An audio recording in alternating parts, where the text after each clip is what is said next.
In news from Afghanistan, the Taliban declared the war in Afghanistan was over on Monday after its fighters swept into the capital Kabul and took control of the presidential palace.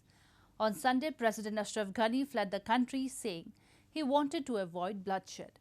On Monday, Taliban fighters patrolled the streets of Kabul, and there were chaotic scenes at Kabul airport as people tried to flee the group's feared hardline brand of rule.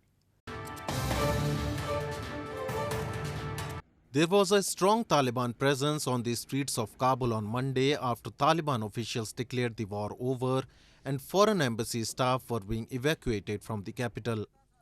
Taliban spokesperson Suhail Shaheen said in a message on Twitter, their fighters were under strict orders not to harm anyone. At least 5 people were killed in chaos at Kabul airport on Monday, witnesses said. It was not immediately clear how the victims died. A US official said troops had fired in the air to deter people trying to force their way onto a military flight that was set to take US diplomats and embassy staff out of the fallen city. The chaos came as Taliban officials issued statements aimed at calming the panic that has been building in Kabul as the militants who ruled from 1996 to 2001 routed the US-backed government's forces. In a video released by Taliban on Monday, Mullah Baradar Akhund, deputy of the Taliban, seated with a group of men, said it was now time to provide for the people and to improve their lives.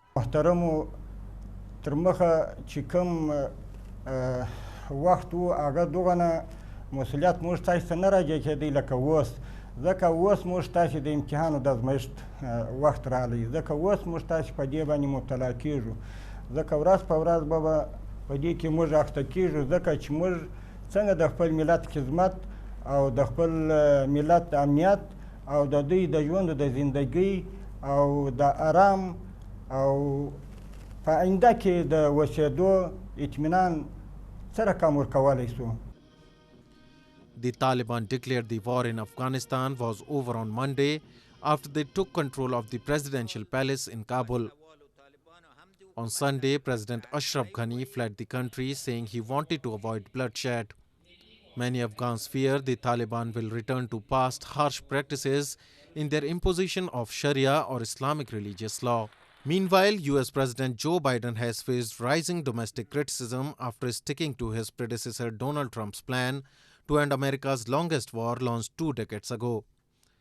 The US ferried embassy staff out of helicopters on Sunday, and the Pentagon authorized another 1,000 troops to help evacuate US citizens and Afghans who worked for them.